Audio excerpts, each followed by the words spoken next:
look what you've done. How could you fall so far? You should be ashamed of yourself. So I was ashamed of myself. The lies I believed, they got some roots, they run deep. I let them take a hold of my life. I let them take control of my life. Standing in your presence, Lord, I can feel you digging all the roots up. I feel you healing all my wounds up. All I can say is hallelujah. Look what you've done. Look what you've done in me. You spoke your truth into the lies I let my heart believe. Look at me now. Look how you made me new. The enemy did everything that he could do. Oh, but look what you've done. Suddenly all the shame is gone. I thought I was too broken, now I see you were breaking new ground inside of me. Standing in your presence, Lord, I can feel you digging all my roots up. I feel you healing all my wounds up. All I can say is hallelujah. Look what you've done. Look what you've done in me. You spoke your truth into the lies I let my heart believe. Look at me now. Look how you made me new. Oh, the enemy did everything that he could do. Oh, but look what you've done. On the cross, in a grave, with a stone rolled away. All my debt, it was paid. Look what you've done. In my heart, in my mind, in my soul, in my life. With my hands lifted high, I'm singing, look what you've done. Look what you've done in me. You spoke your truth into the lies I let my heart believe. Look at me now. Look how you made me new. Oh, the enemy did everything that he could do. Oh, but look what you've done. On a cross, in a grave, with a stone rolled away. All my debt, it was paid. Look what you've done. In my heart, in my mind, in my soul, in my life. With my hands lifted high, I'm singing, look what you've done. All right. Good morning, everyone. Welcome to part 3 of Charts by TRADEway training. This morning, we should be wrapping up our series of going through several areas of the charting platform and helping people get going and learning more about it, kind of at a slower, more digestible pace. My name is David Verbruggen. I'm going to be your host today. With me, I've got Dave Huber Sr. How are you doing, Dave? Fantastic. I'm ready for this. This has been exciting. And by the way, I was talking with one of our students yesterday, and they wanted me to specifically thank you for taking this at a much slower pace than the online videos. They really appreciate how you're looking at it from a beginner's point of view. Oh, good. I'm glad this is being helpful. That, that was the whole purpose of this. And, I'd still encourage you guys to go through the online videos and the trainings, tutorials that Rance has put together. He goes at a pretty faster pace and goes deeper dive into the platform. And hopefully, after going through this series here, there's more familiarity, more, just you're able to use it at a higher level functionally. And then maybe, those trainings and tutorials that Rance does, you'll be able to get even more out of it now because you got a much better foundation or baseline of where things are and how to do things. So I think, putting the two together could work really well. So yeah, I'm glad that it's being helpful though. I agree with that. Matter of fact, I've been even before we came up with this, I would suggest that most people go through his video, and it would sound an awful lot like Chinese the first time, but then you go through it, you take it a bite size at a time, and you Yep. listen to it, then you go try it, then you do Yep. the next bite, you listen Yep. to it and go try it.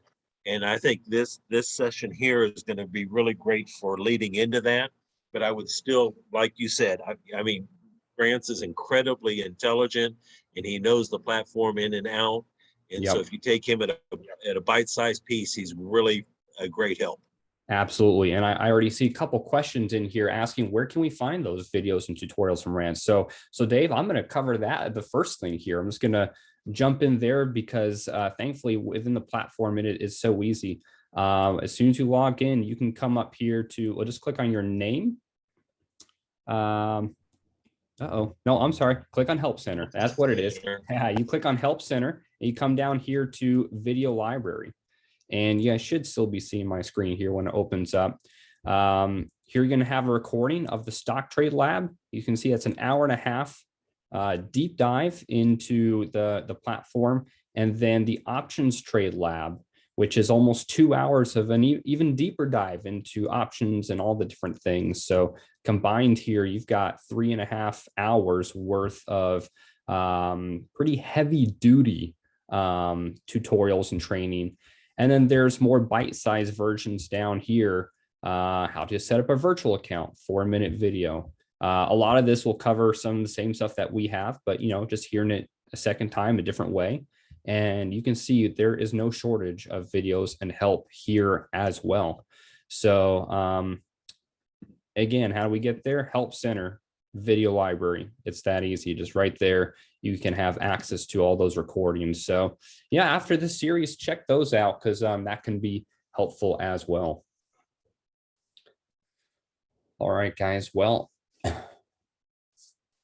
Dave, unless you're seeing something that I need to cover before we jump in, we're going to just pick up where we left off last week. You seen anything that I need to hit before we do that?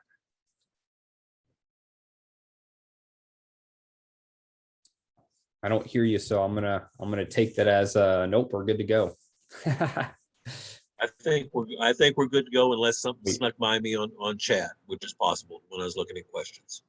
All right, sounds good. All right, so last week we left off at the expiration page for options. So we're just gonna go hit that again real quick. I don't remember if we did Apple or whatnot, but Apple on options. Here we go. This is where we left off. You got all the different expiration dates. Starred ones are monthlies. Again, you got standard deviation on the right side here. And we've got our three, actually 4 indicators right here, 3 gauges. You got the implied volatility on top, the liquidity. Probably the most important indicator here is this liquidity. And with Apples, it's almost always going to be in the green there. If it's not, that would be pretty surprising. You got your call put skew, and then you've got your accelerator for options volume activity. And again, if there's parts in here that are confusing still, or like, oh, I don't remember how that call put skew worked, click on this guy right here.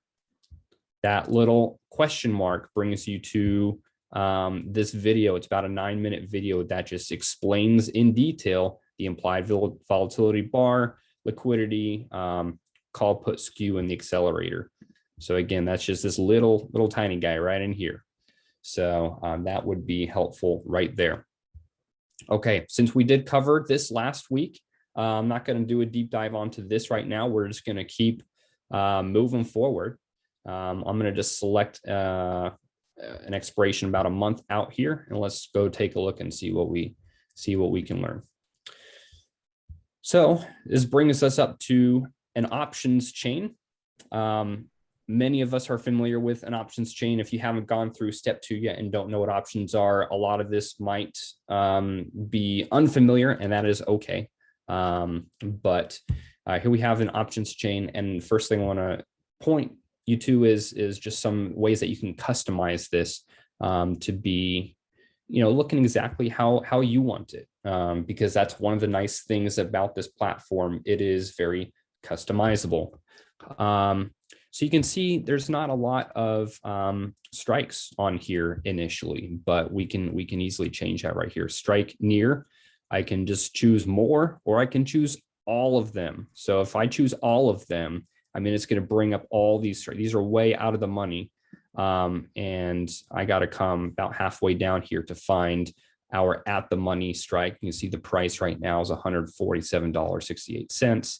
And so, 150 is probably our closest strike price right now. And then you've got all these down below as well, all the way down to, I mean, that's not even like $30, whatever. That's just not even practical. So you may not want all of them. You might just want to choose the strikes more. And then you got a good number more there, but it's still practical. So it's totally up to you. One of the things if you've traded before, if you traded options before on other platforms, you might notice that my strike prices are higher on top and lower on the bottom. A lot of other platforms do this differently. I know Tastyworks is opposite. Thinkorswim is opposite. I don't know why they do that. It makes it a little harder from a teaching perspective, and especially if we're newer to trading, it just makes more intuitive sense that higher strike prices would be higher, and lower strike prices would be lower. So whichever way that you like to have it, you can change that by clicking this button right here. So change sort order of strikes. I click that, all of a sudden my low ones are up top. And so if you've Dave, I know you've been trading for a while and you've probably been doing it this way for a while. You probably like your higher strikes down below and your lower strikes above, simply because that's how you've been doing it for 10 years or however long you've been trading. A lot longer than 10 years, and you're absolutely right.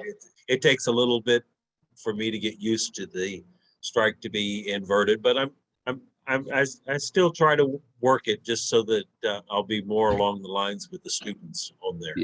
Yeah. And so again, it's just really easy click of a button, and all of a sudden you can have it however you like it. So that's a nice thing right there. That's a good feature.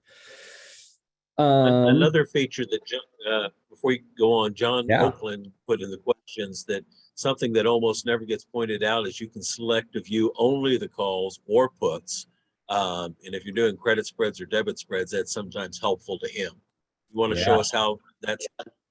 Yeah. So that's definitely a good call. If you're doing a, let's say you're doing a bull put credit spread, right? So the keyword being put there, we're not dealing with calls, and you don't want to get confused or just see stuff that you don't want to see. You can just click on puts, and it brings up all this information, a lot more information than I would even care to look at on all the puts there. And so you've got the strike prices and you've got the puts, and you can do the same thing for the calls. There you go. You can just see the calls. So that's a very good point, John. I appreciate you bringing that up. That's not something that I personally use very often, but again, this thing is so customizable. You can do whatever you want with it. And so that makes it pretty nice. One of the things that I don't know if many people realize too is if you click on the price in the middle, like let's click this 150, you can get a bunch of information, right? So you just come here to the middle, you click on that strike price, and then you get a bunch of information on the calls and puts, bid ask price, volume, open interest. One thing, intrinsic, extrinsic value. So on the put side right here, that $150 strike price, the intrinsic value is $2.32. The extrinsic value is $4.41. So, you're doing a step 2 call, for example, and you're trying to get about a 50-50, and you're trying to remember, oh man, what was that math again? Like, oh, it was a formula. Hey, it's okay. You don't even need it. Just click and take a look. Oh, that 130, that's a little bit too high of intrinsic value right there. Let's come check out the 140. Maybe let's do the 145.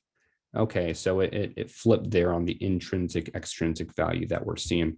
right there. So 140, 145 would be pretty close for your step 2 call. Now, as I say that, I recognize I'm also looking at an expiration 1 month out, not 3 to 4. So we're just showing you the buttons here and how this works, but lots of good information in here as well. And one thing I do feel like I should mention, the IV down below, that is not intrinsic value. You know, I know we use a lot of acronyms and then all of a sudden they start duplicating over. Same thing happens in aviation too. But intrinsic, extrinsic value up here, and then down below that IV is going to be implied volatility. All right. And that is also, we also teach that is intrinsic value and time value. So when you say extrinsic value, some people are getting confused. Oh, okay. Yes. Thank you for clarifying that. Yes. The extrinsic value, time value, we use that interchangeably because they're like pretty much the same thing, the way that we use it. So, okay, let's talk real quick about, let's see here. Let's say you chose to buy that call right there. And let's see. Let's say you wanted to drop that down, you could very easily just roll to a lower strike. You see how that just moves down there? You can move it up. So different ways you can do that. These buttons right here, you can roll out to a different time frame. Cannot select. Okay, usually that does work. So you could just roll it out to a different expiration. Let's say that you had, let's do it this way. There we go. So you essentially have like a bull call set up here. You could widen the strikes. You see how that moves down right there? You can also narrow the strikes. So, just different buttons to help make things easier if you want. And if you put something in here, you're like, okay, I don't even know anymore. I just need to start over, clean slate. Just click the X button. That's just going to delete it all. It's gone. There you go. Don't have to worry about it anymore. All right. Customized columns, we can do that as well. Let's say you don't like having the bid ask volume, open interest, all that stuff here. You can actually come in here and there are several different things that you can choose. And you can also just custom make one. If you come in here, you can select one of the two customs and build your own. So I keep it pretty simple. I like the bid ask, open interest delta, and implied volatility percentile. So just come here, and that's what I like right there. But you can choose some of these preset ones.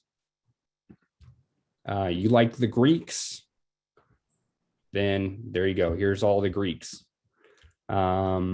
Training, just different ones, different things you can do. I've got my just pretty simple one set because I tend to be one that can lean towards information overload. And I recognize that in myself, and I need to, or analysis paralysis, that's more what I was trying to get at, not information overload, but analysis paralysis. So I'm just trying to recognize that in myself and just keep it simple. So different things you can do. Again, you can customize all the available columns, these are selected columns. So you could move them over if you wanted to. So you just, okay, there it is. You just click and drag them. So that's how that works. And then you would save it. And then it's there. So, all right, I'm going to put it back in custom one because that's what I am used to. Let's say you're in here and you're like, actually, I just want to do a stock trade instead. You know what? You can just come right up in here, throw in the quantity. Let's say you want to buy 50 shares, and then you can go, you can see that on the risk profile here. You can hit the trade button, and that brings you right to an order ticket. So you can even just do straight up shares in here. It doesn't have to just be the options. All right.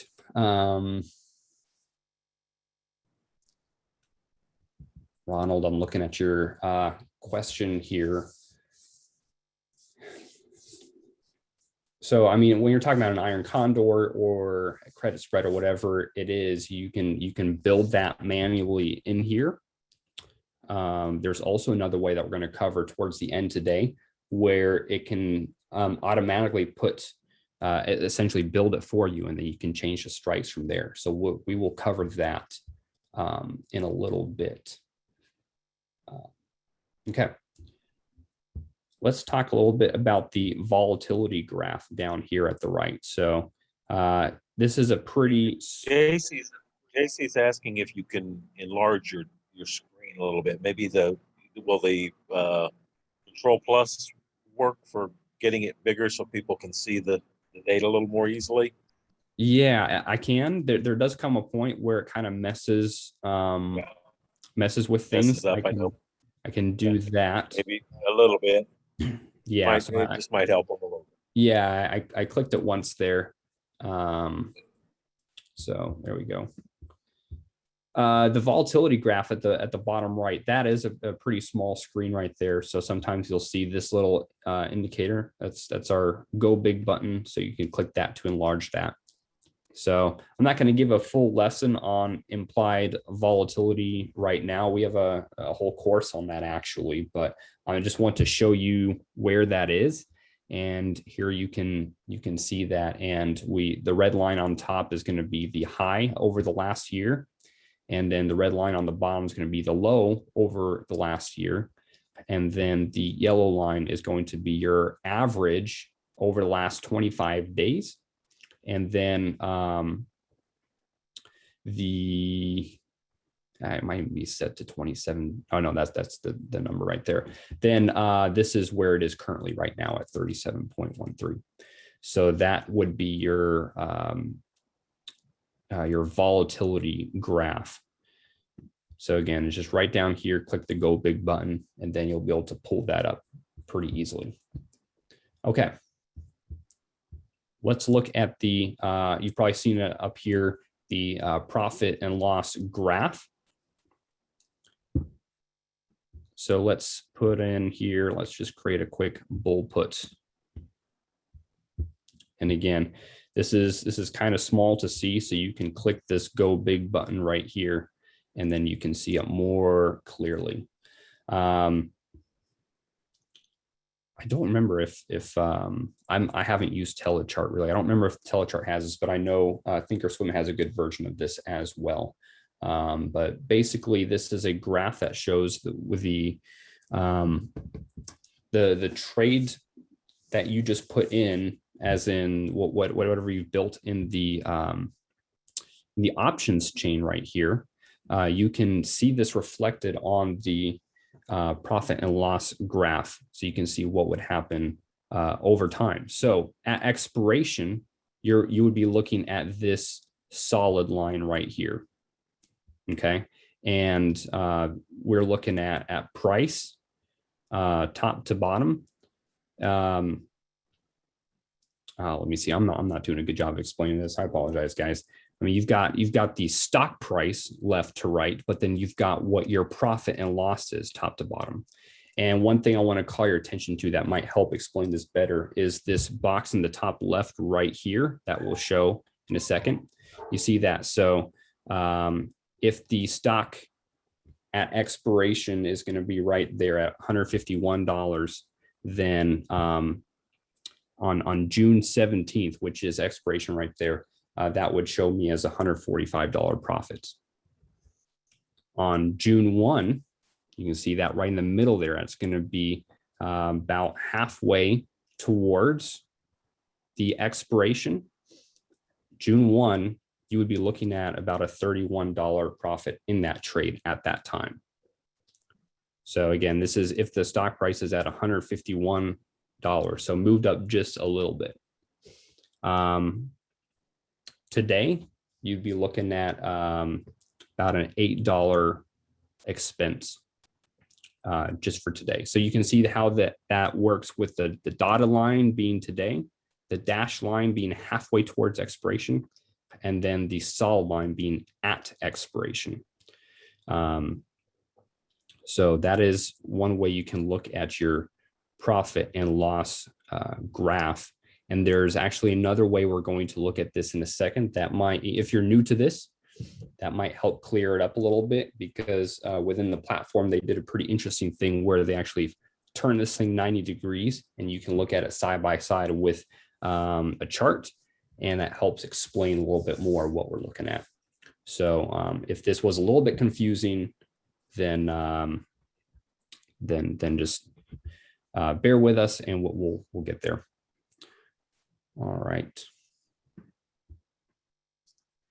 All right, so we've talked about the options chain. We talked about volatility graph, the profit loss graph. Let's look at what it would look like to place a trade. Now, quick disclaimer, of course, I'm not recommending that we go do a, actually what's not doable, but let's just keep it pretty simple here. There we go. I'm not recommending that we go buy a call on Apple. I haven't even looked at the chart yet today. In fact, I've been in meetings this morning. I haven't even had a close look at the market today. So I'm definitely not recommending this because I haven't even looked at it. We're just going to push buttons so we can show everyone how to push these buttons. And first thing I want to do, of course, is verify, yes, I am in my paper trading account. I don't want to go accidentally do it in a real account thinking I'm doing a paper trade. So we come down here and we've selected the $140 strike price, and we're buying one call. And well, where do we go from here? If I want to turn this into an order ticket, if I want to actually make this thing go, we're just going to come up here and hit the trade button. I almost wish they made that a little bigger, like go right here, but it is right there. That's your trade button. Again, you can quick look at your volatility, or I'm sorry, your profit loss graph to verify, yes, that does look like what you think it should look like. Because if you've done this long enough, you know what a bull put looks like, you know what an iron condor looks like on volatility graph. And so, you know, quick check to make sure you got the right thing. So you hit trade on here and it just brings up an order ticket. And here you've got the price, which is, it always defaults to the natural. You can move that to closer to the mid if you'd like, or somewhere in between. I'm going to leave it at the natural so that it goes through pretty quickly. You can see the order type, limit. You can also do market duration. I always leave it at day if I'm going to get in, and then I can set a GTC when I want to get out. You can see what you've got selected here. We're going to buy to open quantity of one contract of that expiration June 17th at that strike price, one call. And here's your bid ask spread, and we're just going to go straight to the ask. Our total cost is going to be $1,095. Because again, you're looking at this per share essentially, and it's 100 shares per contract in this case. So then that's your total cost right there. If you had multiple legs in here, you would see those listed as well. And then if you're like, oh, actually, I want to change things up, you can delete a leg just by clicking the X right there. You can also add stuff in. Oh, I want to add a put to this. I want to add a call to this or stock.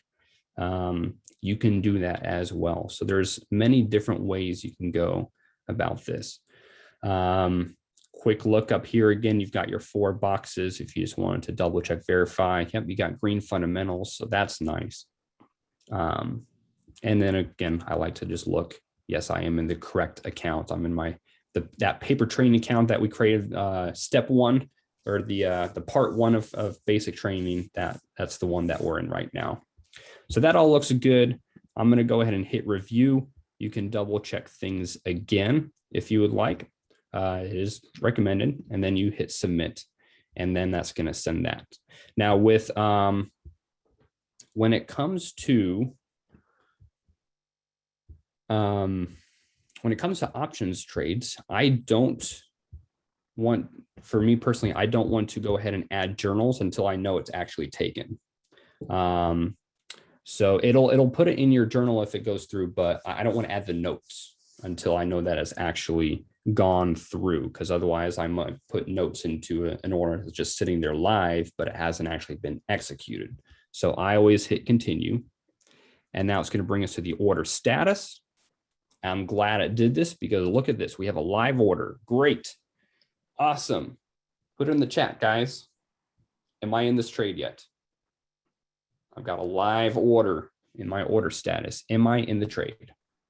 No. Sarah, Paul, all of you guys, great. Great. You guys understand this. You are not in there.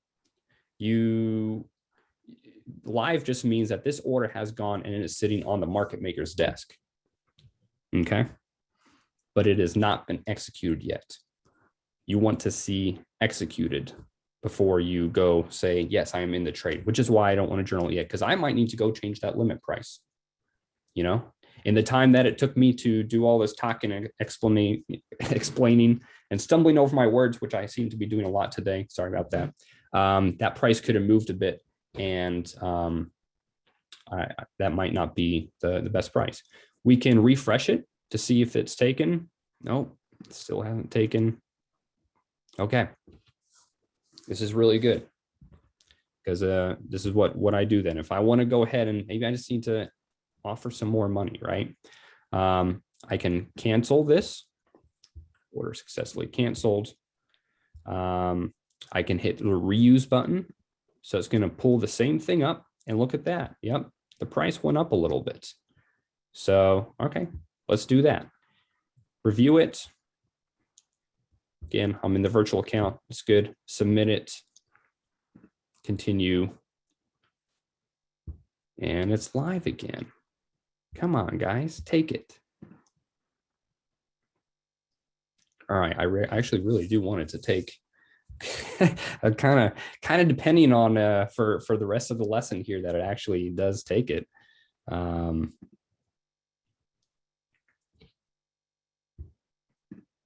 Let's say we really want to get in. Let's just do the market order. I wouldn't usually recommend this with a real contract, because you can get taken advantage of, but for the sake of pushing the buttons to move on here, we're going to go ahead and do that. There we go. Okay, well, there you go. I did a market order, and they executed it at the same limit order that I was trying to get in just a second ago. So there you have it. Now we are in this trade.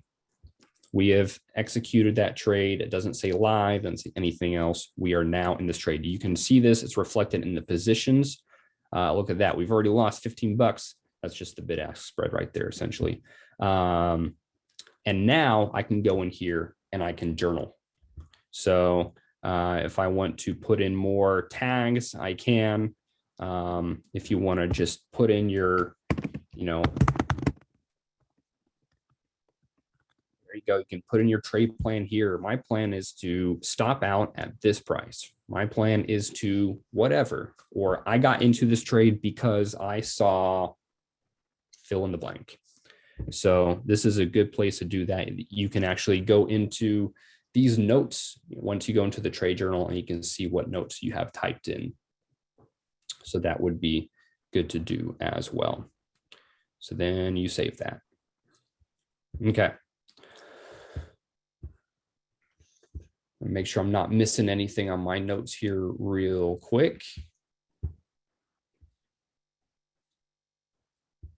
All right, now we're going to show when we exit here. So a couple different things we can look at this for getting out. I can go ahead and put in a stop loss if I want to. So if I wanted to put in a stop loss, I could put in a stop price, let's say $10. Whoops, there you go. And then don't forget, you're probably going to want to change the duration to good till cancel. So you can do that. I'm sorry. Just a couple quick things. You're talking about the journaling, and Devon is or Darvon is asking, can you change the journal once the trade has been closed? Oh, the notes? Or can you revise it? Yeah, can you revise it? Hey, that's a great question. Let's go try it. Yeah, once we close this thing, let's go into the journal. Let's go try it. I believe you can add in notes after the fact or revise it, but I'm not entirely sure. But we'll have to go try it. And the other quick question. Yeah. The other quick question was from Mark, and it's how long does it take an order to execute? It all depends if it's a limit order or a market order. You Yeah. notice that when he switched the market, it was just right away. On Yeah. limit, someone has to look at it and decide. Yeah. So if they like the price you've offered, it'll execute pretty quickly. If they don't, it could sit there all day long. Yep. Now I will say, so with a paper trade, like what we just did, this is a paper trade. It doesn't actually go to the market maker. They don't actually make decisions on paper trades. So the way it works in the background in the system is that paper trade looks at all the real orders out there. And if it finds another order that is just like it, that has been accepted, then it goes through. So it could be that, you remember that second time that we did that limit order, and it probably should have and would have gone, but it didn't. It probably just didn't see another order just like it. So that's why it didn't go through. So then I kind of forced it through with that market order. But when you are doing real trading, it will actually send it to the market maker, and you'll get, that'll make a little bit more sense there. You should see that going through if you offer the natural price. And John Oakland's just pointing out that different virtual accounts take different amounts of time as well. I'm sure it's true because of the way they handle virtual accounts. Real accounts are execute a lot more consistently, I think. Yeah. No, that's I've heard that as well.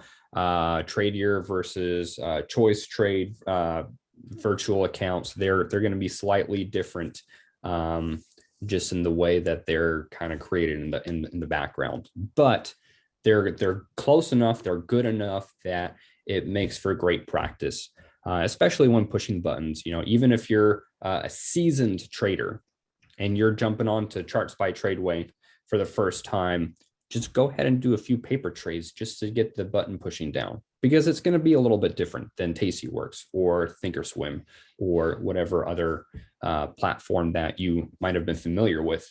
So just, throw in a couple paper trades, just get used to the buttons. Yeah. All right, great. So we're in this trade. We're showing you how you could put in a stop loss automatically. So again, you could choose stop, you could choose your price, you could do you're good to cancel. Let's say you didn't want to do that. Maybe you wanted to use an alert for stop loss, but you wanted this thing to sell at a specific profit target. So you could do limit. Let's say when the option price reaches $15, for example, you could do that. Good till cancel. So you could set this up however you would like for exiting. So, but we're going to go ahead and let me go ahead and refresh real quick so we can get the latest price here. Oh, it brought us back here. That's okay. We can just come right back in here, positions, close. All right, that last time that we did a quick paper trade, we made $1. That was fun. We're not going to make $1 on this one. We're going to take a little bit of an expense on this one just because we got in and out immediately, but that's okay. So let's say we decided we're going to go ahead and get out. So we've got this limit price. Day is fine because we're just going to get out right now. We get the natural price selected. Review, submit, continue. And this time it did execute immediately. So that's great. So there it is. Again, if it says live, even with getting out, that doesn't mean that's gone through. We want to see executed. So we got in and we got out here. And we lost, 20 cents a share. So it's going to be a $20 expense, but that is okay. Positions, we don't have anything in here anymore. Gains, you can see, well, that was that Oxy trade that we did before. Wonder why it's not showing the trade we just did. But we can come up here to the journal and we can look and see this is our Apple long call that we took our $20 expense. So that's okay. We can click on this. We can make some edit journal entry. Okay, perfect. So we can do it. I thought we could, but you want to come in here and you can make some edits. You can make some additions, whatever you want to put in there. this is the one that we got in, enter your trade plan here. So you can make changes there. And then you can save that as well. And then you've got different things on the different statistics on the left with different strategies and everything. So, all right. I'm going to show my ignorance a little bit. It seems like Rance was saying that in your notes, you can put in like hashtag a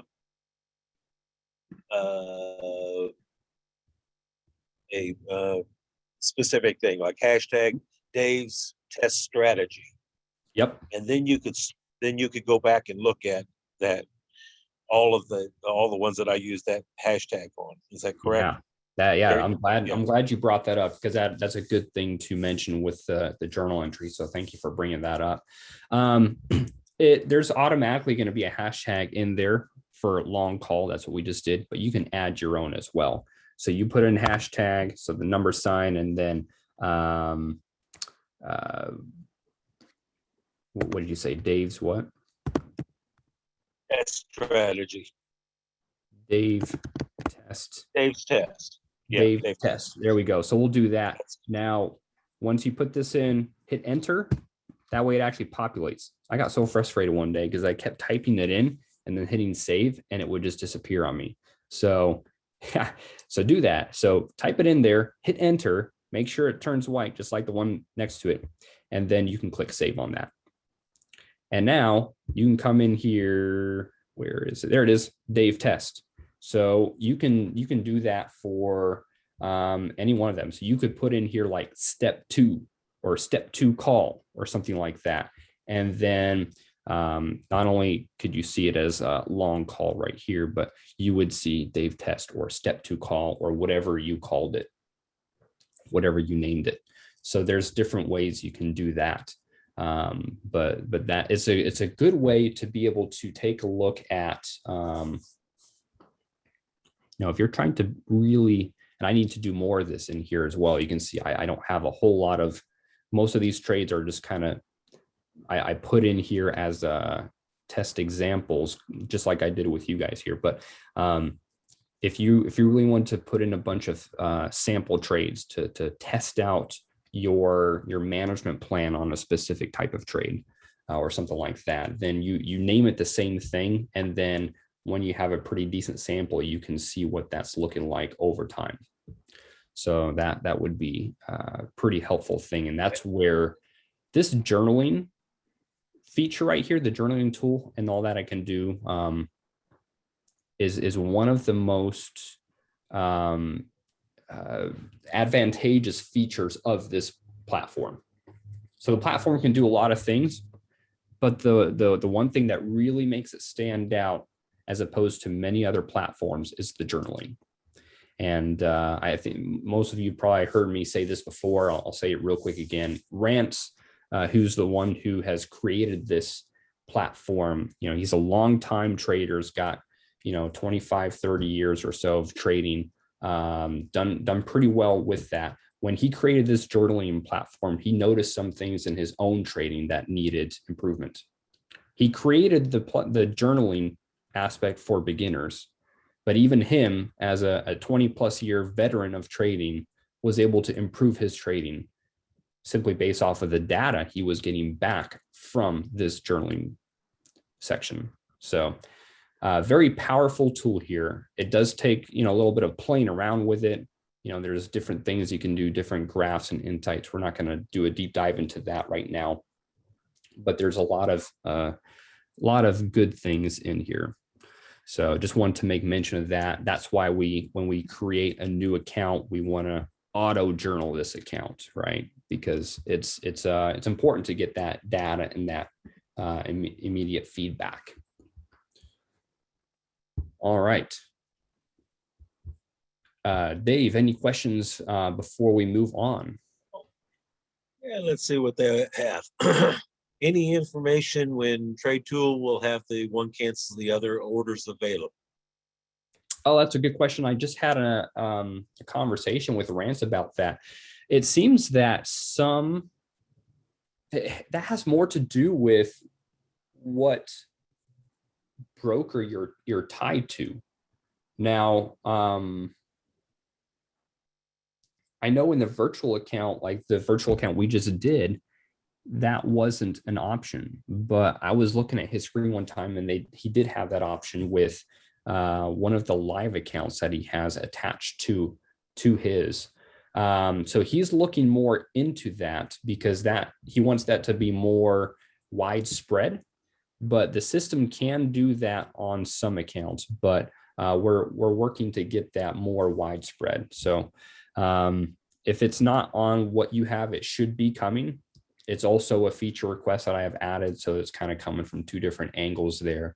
But there are some live accounts that you can attach or link to Charts by TRADEway where that's already a possibility. It just has to do with the computer language in the background when it talks to that specific broker, whether that would be TD Ameritrade or Tradier or E-Trade, some of these others. So that's kind of the long answer there. John's mentioning that we should point out to Tradier that we would like to have that feature available to our students.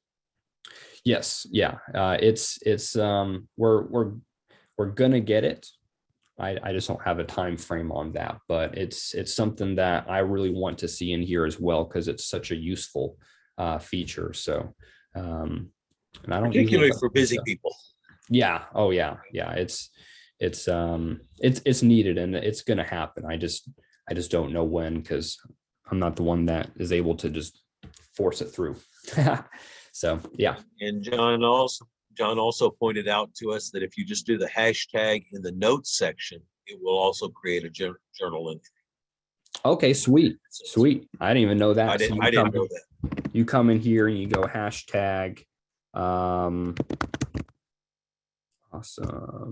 Okay, so just like that, and it'll create it as well. Let me try that. Look at that. That is awesome. Okay. I did not know that, guys. I thought the hashtag could only go in the bottom part, but who was that? John, thanks for teaching me something on the platform today. That's great. And that's the neat thing about this, and also about our community sites. This is how we all learn. When one of us has a question, we find out the answer, and we can share it through these different trainings and the different community sites. Yep. Now, I'm not sure what Bettel is talking about. He's having trouble following the save button. I'm not sure what that question means. So if you can give us a little more input on that, would be nice. Yeah, I'm not sure, Betty. Just if you can expand on that, we'll try and help there. All right, the next thing I want to cover real quick is staged orders. So let's put together a quick bullput there. You can hit trade, but let's say we want to save this. I don't want to trade it yet, but I don't want to just lose it. I want to kind of put it somewhere and save it for later. We can stage this trade. So instead of hitting review and moving on through the steps to send it through, we can stage it. So I'm going to stage that right now. And then you come down here to your stage tab, and you're going to see this Apple bull put expiration, all the information on here, and it's staged. And from here, you can, if you decide I don't want that, I can delete the trade. Let's say you don't delete it. Let's go show how it shows up on the chart real quickly. Yeah, we will. But you could delete it. You could just hit go on it, and then that'll just send it straight to the order ticket. Or if you're like, I want to analyze this a little bit more, so let's analyze it. Let's click on that right there. So now it's going to bring it here to the to where we can get some good analysis. So here there's that 140 by 140. Actually, it's the 145 by 140. They kind of put that backwards up in this area right here. That's that bull put we were talking about. Here's that risk graph, the profit loss graph that we looked at before, but now you can see it's actually turned 90 degrees. And let's pair that up with the chart here. So let's hit this go big button to make it a little bit more clear. And I wonder just for this part, if I can, no, that's not going to work. Okay, that's probably best. I wish I could make this even bigger, to be honest with you, but maybe if I do it this way. Nope. Sorry, guys. This is as big as it's going to get right now. So you can kind of look at this next to, and you've probably looked at the real chart of Apple, and you probably have a really good idea where things are, what you're looking for. But here you can see what things look like. You got your risk graph, and then it also puts those colors up on the chart right here. So at expiration, everything in this area is going to be a max profit. And then this little tiny darker green area right here, if the stock expires in that area, you're going to have a profit, but not max. Or the dark red right here, you're going to have an expense, but it won't be a max expense. And then down here at the bottom, you're going to have a max expense if it expires down there as well. So that's taking the profit loss graph and turning it sideways, putting it right next to a chart so you have a better idea of what that looks like. And Rance does an even better explanation of this in his options, the options trading lab. So you remember that 2-hour video that I showed you? He does a pretty good deep dive into this, and just since he created it and is more familiar with it, has a better explanation on this right here. But yep, this just puts the two charts together so we can have a pretty good idea of what we're looking at. Larry is saying that you might be able to change the attendee view to standard. Yeah, so this is something, again, this is going back to that side-by-side view. The last 3 webinars, I've tried to change that. I don't think I have those buttons. I don't know why, but I've been working with. Can you? Are you in side by side right now? I have no way of changing that. I think to the viewers, for all the students on it, looks like it's side by side, but I don't have a way of changing that. I've tried the last 3 webinars, and I've been in communication with Ben Russell quite a bit, and we've tried everything. I just don't have some of the buttons that others do. I'm not sure why. Okay. And I do have one of the newer versions of Zoom too, so I'm kind of at a loss, unfortunately. Yeah. All righty. We're always going to keep trying. We don't give up. Yep. You know, if you know another idea gets sent to me, hey, try this, I'll definitely be trying it. So okay. Let's look at another thing I wanted to cover here. Let's get out of this area, come up here to options again. Now you see that the option, the expirations did not pull up.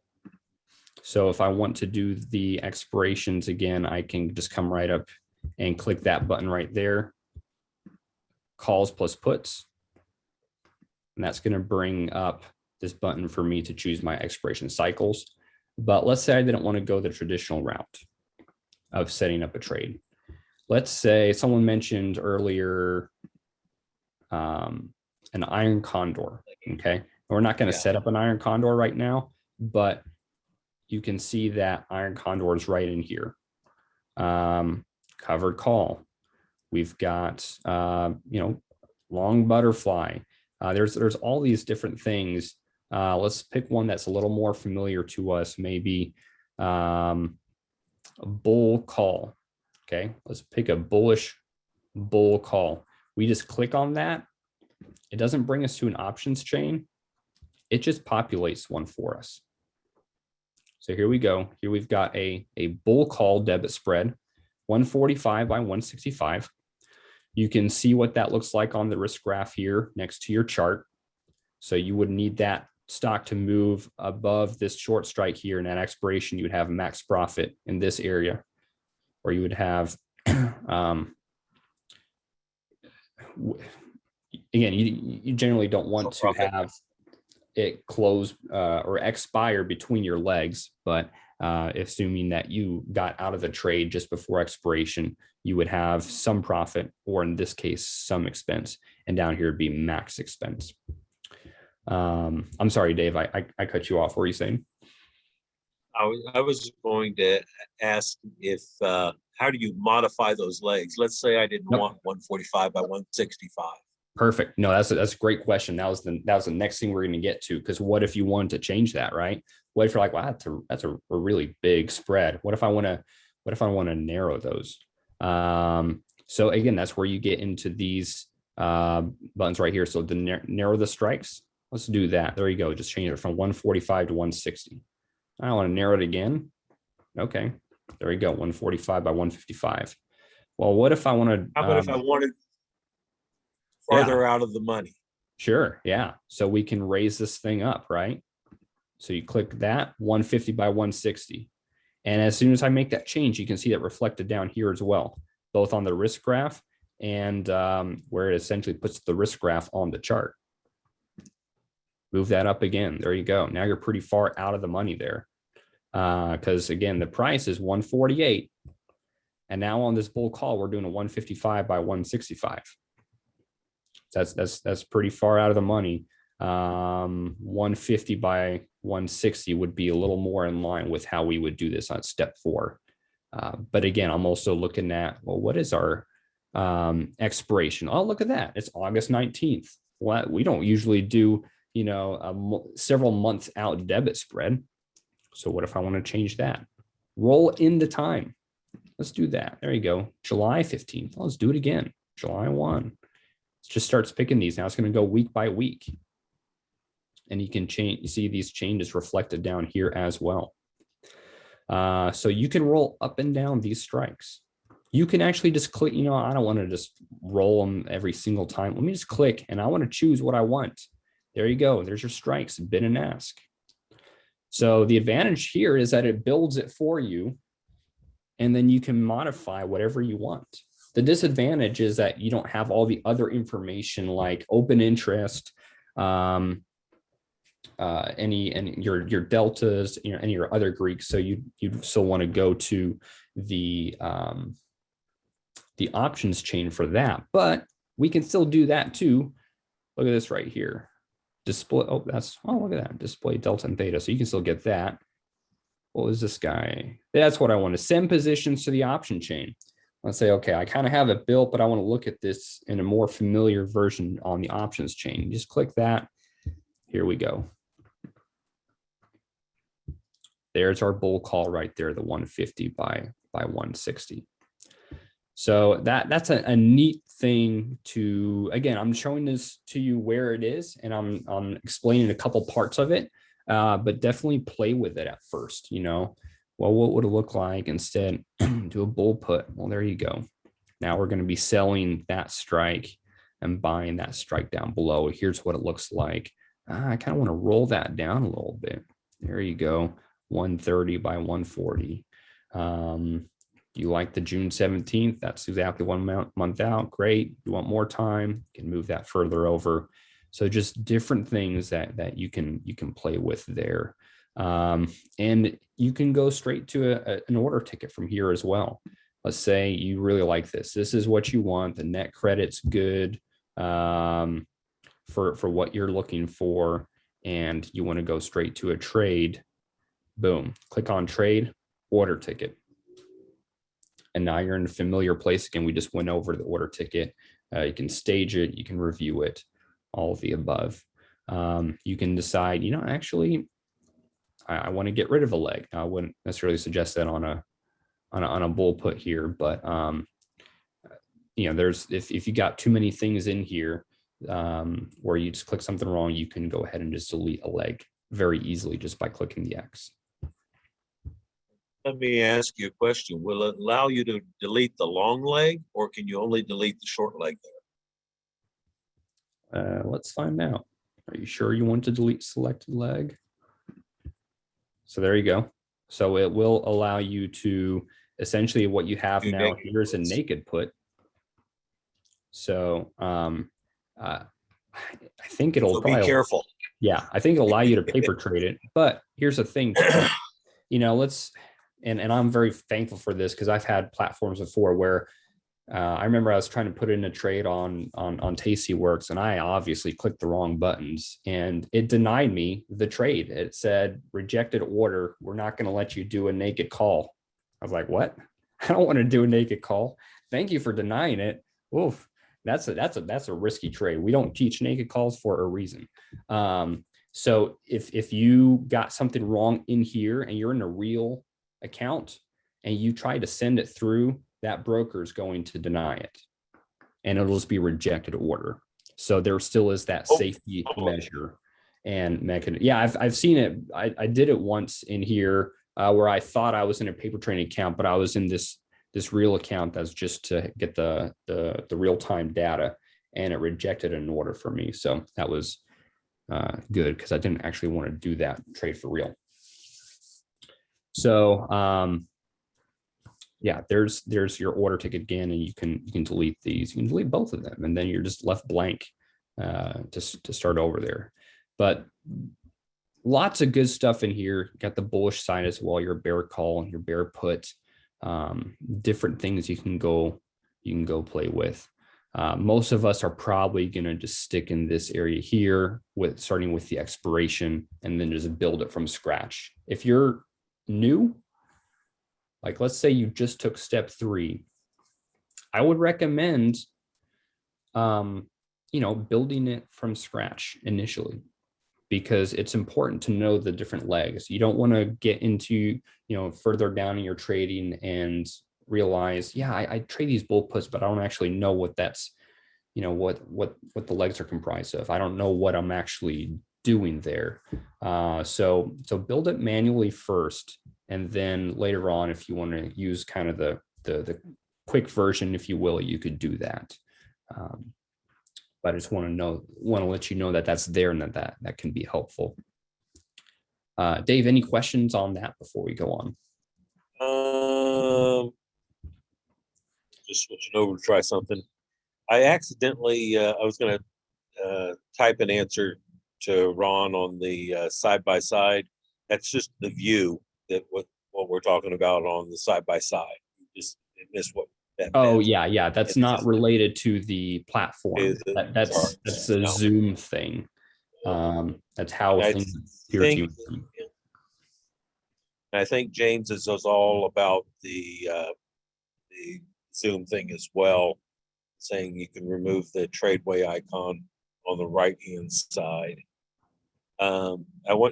It may be something they can do from where they are, where they just, like clicking on the green shield with the check mark in the upper left-hand corner, you can maybe take that off and maybe make their screens bigger. Yeah. The last webinar I did, some students were saying that they were seeing it, how they liked it. It wasn't the side-by-side. So then I started wondering if it was an issue more on the student side. So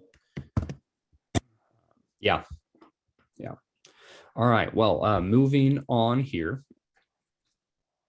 You can see here, I've got this 145 by 140 lines on the chart right here. And that would be our staged order. So again, if I want to hit go on that, there's our 145 by 140. If I'm like, nah, I don't want to do that anymore, let's just delete that. We can delete that trade out of our staged folder and it's gone. But that's kind of nice. When you enter a trade or exit, or not when you exit, but when you enter a trade and you're in that trade, you can see that on here as well. It'll show as well. Okay, let's do a couple comparisons. I wanted to show this feature as well. So what if you want to compare Apple to, let's say, Microsoft? You can come up here to, actually, before we do that, let's compare Apple to itself. That's what I want to do first. Click on this right here, compare this chart essentially to itself over the last few years. So here we are now, we got rid of the candlesticks so that it stays pretty clean. And we've changed it to line charts. And we have different colors, and the different colors represent the different years. You can see those up here. So you're wondering, well, what year is the yellow? Looked like it was pretty low for most of that year. And that would be 2018 right up in here. You can see that. What year is this pinkish? Looks like that's 2019. And then 2020 right here. You can see the COVID crash there and then the big recovery. This 2021, and then this year. So, Apple, of course, being Apple, moves up, or it has tended to move up a lot. Although this year it's down a little bit, but you can compare different years to each other. You can do this. Let's look at Home Depot here. Same thing, right? This is what Home Depot has looked like over the years. And so this could be interesting to look at to see, well, are there some similarities? Like, do you see that generally in the summertime, a specific chart likes to move up? So you could use that as Southwest Airlines. Let's pull that one up here, see if there's any consistencies. So sometimes they're kind of all over the place. Well, what if you just want to compare a couple of years? You don't want to see all of them because this got pretty muddy right in here, right? Well, what is what now? Well, remember the eyeballs that we talked about before? Let's just turn off 2018, 2019. Now let's turn off 2022. 2020 also is what I meant. Now we've got 2021. This is what Southwest Airlines did 2021, and we've got this year. You can compare those two as well. So it's kind of a neat little feature to compare the chart to itself and see where things are. How is it doing compared to previous years? Are there any consistencies as far as the stock wanting to move up different times of the year or move down different times of the year? Would you repeat how you got to that chart? I missed it somehow absolutely. when I was looking at questions. Somewhere here. Okay, here we go. So we're on a regular chart that we're all familiar with. And on the left right here, you've got some of these buttons right here. And we're going to click on this guide, the one just to the right of the little candlestick deal. So you click on that and it brings this up. And you can put in any ticker, even SPX, I believe, works in here. Yep. Of course. And you can go back. You can go back and add years then. Like, let's say you wanted to go back to a year before 2015. I don't think so. I don't think you can add that This in does there. the last 5. This does the 5. Yeah, Okay. to my knowledge, if it can do that, then I actually haven't tried to do that before. So, but I don't see something in here that's jumping out at me showing that you could go back to like 2015 or 08 or anything like that. That's a play with button. Yeah. Yep. But Well, okay, let's come back up here to Apple, right? And let's say we want to compare Apple to what I say, Microsoft. Seems like a fair comparison there. So Microsoft, and I want to hit compare. Now I'm going to have Apple, and that's going to be the lighter colored one. And Microsoft, you can see, is the red. And we are now looking at, what's our time frame? Okay, there we go. So there's November 2021 through now. So about the last 6 months. You can look at this. You can even compare multiple. Let's say we want to compare those to Nike. I'm not sure why we want to do that, but let's just pretend right here. Compare that, and now we've got a third line in here. You can see Nike as well. Now these are all pretty big ones, and they actually do follow similar patterns right here. And we'll surprise Nike and Microsoft are almost married to each other there. But they're probably following the S&P as well. And well, let's compare that. Let's just throw in .SPX, or there's some, I could have just clicked on that right there. See that? I just want to compare that to the SPX. And there you go. Now SPX is green. So different things that we can compare there. We can get rid of them pretty easily as well. Let's say you hit 1 year. If you hit 1 year, would it go to the 1 year on that? Oh yeah, probably. Yeah. So Home Depot. At 6 months. Let's say we want to compare Home Depot with Lowe's. That could be a comparison, and the S&P as well. Let's compare that Oh, why is it missing the S&P? There we go. And let's do 1 year. There we go. So you could also do 3 years if you wanted to. You see them all crash into COVID, and then the moves that they've made there. So obviously you can do it on any time frame that you can pick with your candlesticks, you can pick with that, and you can probably even zoom in on the last section of it as well. Yep, you're absolutely right. I have played with this some, but not a ton. So some of these features are new to me as well. I do wish I had that graph, or that not graph, but that time bar at the bottom. That's what I'm used to grabbing, but we can just click this, and here you go. You got the last year again. On the right side, you're going to see not a price, but it's going to be a percentage from where it started out. So you look at the last 3 years, you can see the percentage that all three of these guys are up in the last 3 years. And you can change the color. Let's say Lowe's. Well, what's their color? They're blue, right? There you go. You can change that to blue. Home Depot. Oh, they're already kind of orange, so we can leave that. So there you go. You got Lowe's, Home Depot, and the S&P right there. So different comparisons can be made in different ways. And it's just another way to analyze things and get a good look at whatever you want to. So a lot of customization can be done in how you analyze data out there. And it just takes some playing around with it to find exactly what it is that you're looking for. All right. Any other questions on that?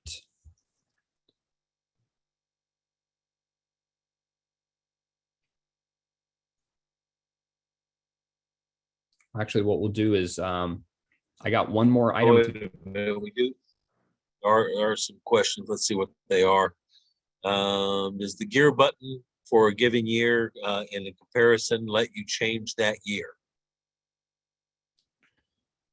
The gear button here, you can edit parameters, so you can just select the symbol and change the color.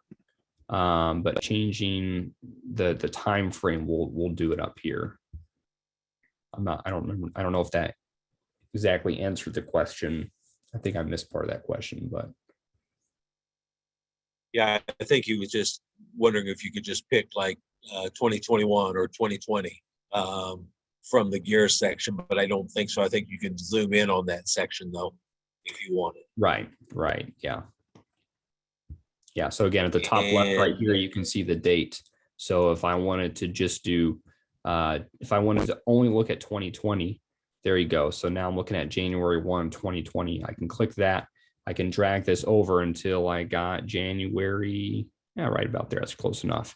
And this is all of 2020 right here. So COVID crash, very visible. The recovery coming up here. You can see where everything ended up and the percentage that they were up over the year, even with the COVID crash. That's pretty remarkable there. And Mark is asking, what's the purpose of this? Well, if you wanted to compare one chart to another, if you wanted to, Home Depot and Lowe's, for example, they're in the same sector. They are competitors. So if you wanted to compare just side by side, essentially, and see which chart you like better, or which one might be outperforming the other, that's just another way to analyze it. At this point, some of you may never use this. Some of you may like this. We're now showing you different things that you can look at and do, or different ways to do things. And it's up to each and every one of you to kind of find, what your sweet spot is. How do you like to set up an options trade? How do you like to analyze data? So there's a lot of different ways to do things. I'm just trying to help give you guys options of different ways to look at it. And James is saying, if you were to click over there on your left-hand side on the love button, would that add that into the comparison or switch to a different set of comparisons? That would, okay. So, I mean, I had Home Depot selected initially as my primary. So then it would, I guess, add in Love there as a primary. So it doesn't necessarily add in, it just switched out Love for Home Depot. It would be better though to just come back up here to the compare and then just select all the ones that you wanted to look at. Yeah.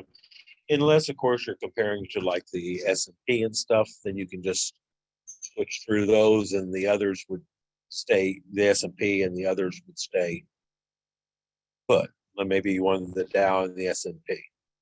Yep. All right, I'm gonna cover one more thing here, and then we're gonna hit questions for the rest of the time. So the last thing I want to cover, and this could have been covered in the first session, could have been covered last time. I didn't know where to throw it, honestly, so I threw it in the third session. I knew I didn't want to cover it first time because I wanted to keep that one really pretty basic and simple. Is simply adding a manual account. And what is a manual account and how does that compare to a virtual account? So if I click add account brokerage, you can see I've got virtual accounts, there's real accounts, but there's also manual generic. Okay. So I can create that and it just works the same way. You name the account, you give it a color. What does a manual account do? Let's just create this here. A manual account is one where you can put trades in here and select any price you want. Okay, so this is really designed if you have a brokerage that you're using for real trading that does not link to Charts by TRADEway yet. For example, TradeWay. We are in the process. I know that the conversation has been started to get TradeWay linked to Charts by TRADEway. It's not there yet. So if you are one like myself that uses TradeWay as your brokerage account, then you can use a manual account to follow along and add all your trades into the journal entry. So let's say you went ahead and you bought 10 shares of Love today, right? But you got it at, let's see where we at here. Let's say you got it at $44.20. Okay, I'm just picking out a number right here. Is today's candlestick 44.20. If you try to follow along in a virtual account, you're not going to get filled at 44.20 because the price is already up at 44.78. But in the manual account, we can go ahead and do that. So hit buy. It's just going to bring up a regular order ticket, just like what you're used to. What do we say? 10 shares, 44.20. We're checking that we're in the manual account. Review, submit, continue, executed. Every time it'll be executed because it's a manual account. You can do whatever you want. And here's what I really mean by that. We got Love right here, right? Let's say I wanted to just mess around with this. Actually, let's choose a different one. Let's do Apple right now. Okay. Let's say I want to buy 100 shares and the price is $147.88. But I want to be ridiculous and I want to pay $5 a share. Who would like to buy 100 shares of Apple at $5 a share? Right? I mean, that'd be pretty nice. It's not going to happen, but in a manual account, you could do that because it's not tying itself to anything. This is purely for keeping track of data. And there you go, executed at $5.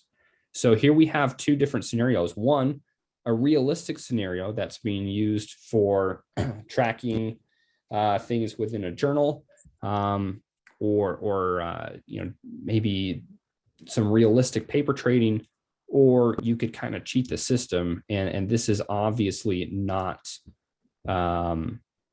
realistic right here. So that's not how this is intended to be used, because you could put anything in there you wanted. Just as a side note, when I worked for Radio Shack, they gave me options. And when the options were trading at $66 a share, I could buy them at $11 a share. This would come in really handy for something like that for corporate Definitely. people who have options at different prices. Those options vest over several years. Definitely. So let's do this real quick with an option. I'll just do this pretty quickly here. There we go. Let's trade this. So again, we're in our manual account. We're going to buy this one call, but instead of $11.30 per contract, let's just pay $2. You can do that. It'll actually go through. But let's say we want to be a little more realistic. And earlier on in the day, we had got it for $10.75. So then I would review that. Yep, that was my one contract. Submit that. You can add notes in automatically just right from the get-go because it's already executed. So you can do that. Save. Come in here to your order status. It'll be executed, and you've got your positions. Love, Apple. Oh yeah, we did 2 on Apple. That's right. Okay, so there you go. So that's the manual account. And then it's the same with when you exit that position, right? So love, let's say later on we got out for $45 even. You just sell that. And now that's automatically executed for you. It's no longer in your positions. You can see the gains on there, $8 there. And you can do the same for the options as well. Now, okay, this is a good learning moment here. You want to close part of, part of the Apple trade you just did. So close, it's going to bring all of it up here, right? You've got your 100 shares that you bought, and then you've got your contract as well. Let's say you want to hold on to the stock, but you just want to sell the option that we got. So you can just click delete on that leg. So the stock's going to be gone. And now we have the option there. And you can go ahead and let's say you got out at $15. Review that, submit that. Again, I'm in the manual account, and then automatically forces that through. And now you're out there. I know I'm going through this pretty quick, but at this point, you guys are probably familiar enough with this. You're probably following along, and you can do the same with the. Well, this is the one that we. No, I'm looking at the wrong thing. Here we go. This is one where we got crazy and we pretended like we got in at $5. So I wonder if we could just delete that. I'm sure there's a way that you could go in there and then sell it and then just go into the journal entry and delete it. So that's how the manual account works. It's not designed really for paper trading, definitely not for real trading. It's designed to be able to follow along with a brokerage account where you don't have it linked. And so that's why we have the manual account option available to us. So yeah, I've used the manual accounts a little bit here and there, but for real forward testing on paper trading, you're going to want to use a virtual account because that's going to make it more realistic where you kind of have to wait on the market maker. Or as we saw earlier, we have to adjust the limit price because a manual account is not going to make you do that. Again, like I showed you, you can go crazy and buy Apple for $5 a share. There's no way you can do that in real life, but it's there, and that's how we use that tool. All right, Dave, that brings us to the end of the material that I had to cover. So before we close up here, let's hit some of the remaining questions before we close up here. Yep. John just wanted to make the point that being able to use that comparison button is a great way to see how it's following the S&P or not on a stock. Yep. Yeah. Oh, yeah. No. Yeah. That comparison. Also, yep. I completely agree, John. He also asked if you could use a manual account to allow for an OCO order, and I'm going to say no, because the OCO is pending orders, where as soon as you enter an order into the manual account, it's automatically executed. Correct. So it won't work for OCO. Yeah. Manual accounts, we need to use that in a very specific way. And essentially the purpose behind creating a manual account was to track something that is done somewhere else. So therefore we're not doing OCOs, GTCs. It's just, you put it in there. Here's what happened. I got in at this price and now I'm getting out at this price, and I'm journaling stuff in there. It's going to manually mirror what you've done somewhere else. You just have to manually make it mirror it by inputting all the exact numbers. So if you're on TradeWay and you got into a trade and your credit on a bull put was $1.73, you need to adjust everything in there. You put the strikes, put the expirations in there, and adjust it so that it's $1.73 of credit, and then you hit go. And that's how it's designed, so that it perfectly mirrors a different account, so that you can still have the data and still use all the benefits in the journaling section. All right, Dave, any other questions we got before we close for today? That's all the ones in the question. Oh, wait a minute. So a manual account tracking of TradeWay would need to stop out and profit target put in the notes. You put anything in the notes, John, that you want to use. So you could put your profit target that in your notes, and you can basically it's just journaling, so you can go back and see how your trading has done. That's where the power comes in journaling. Is if you don't know where you've been, you're not going to like where you're going. You have to know where you are, where you've been, and where you want to go to become a consistently good trader. Yep. And so what the journaling does is it shows you where you've been, and it allows you to go back and review that quickly and easily with those hashtags. So that gives you such a powerful tool. I was trying to develop a particular play that I was calling the cross-eyed play, based around earnings. And I would have loved to have had this 10 years ago when I was looking at that play, because it was hard to keep journaled otherwise. Yep. No, that's a very good point. And John, seems like you're using TradeWay there. So, and the nice thing is you get into a trade, TradeWay, and maybe you put in a GTC or a stop or whatever, and you're at work and that GTC or stop hits. And so it's done its thing. You don't have to worry about it. You can come back later, when you get home at the end of the day, and you put things in the manual account. It doesn't matter if the market's closed, that manual account is still going to force it through. So you can, after the fact, do it. It's not like you have to do it in real time with when the that trade is executed or not. You can do it later on in the day just to get caught up on those journal entries, essentially. So the manual account, really, you're essentially forcing through journal entries to gather data on how you're doing somewhere else. So that's the idea behind it. Yeah. You were answering that right. I was stepping. I thought you were through. Oh no, go for it. The other thing I'd really like to point out, there's a lot of things that it automatically journals in the regular trades that you do from the charts, such as if you're doing an option trade. One of the hardest things for me before this program was to know at what price the stock was when it executed my trade. What I would do is I'd go back to a minute chart and see what it was and pick the last on the minute chart as the price of my option, when that may or may not have been accurate.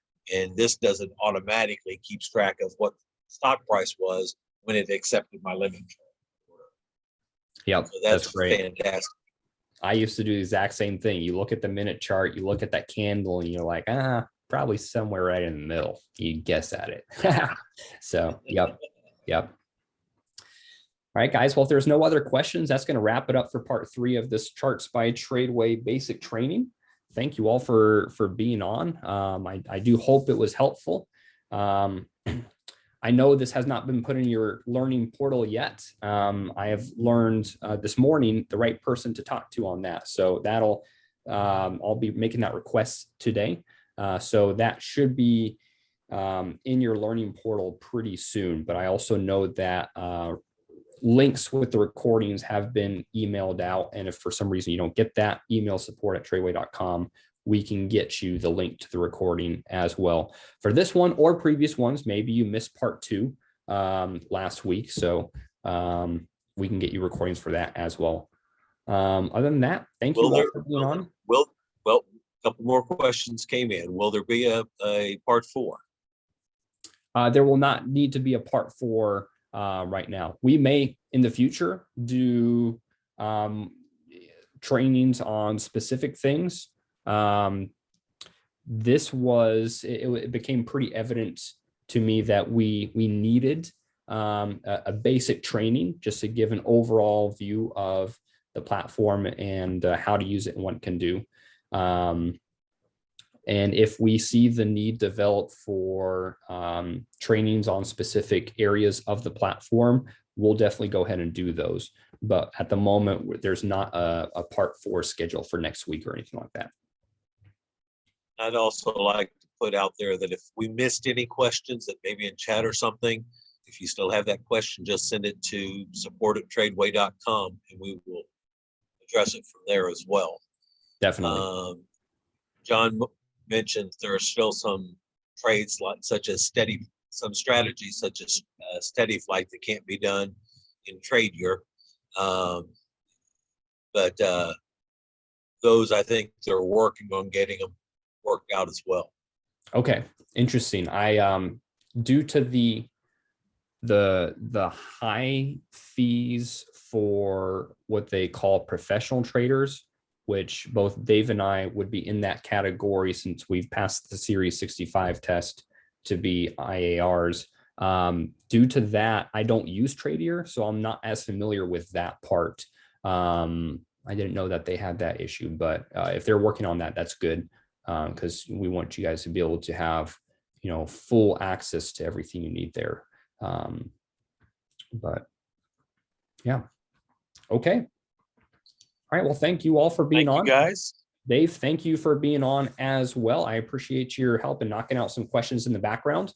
That's going to wrap it up for today. Hey guys, this is Ben Russell. Can we stop the recording? Yeah, absolutely. Let me find that button.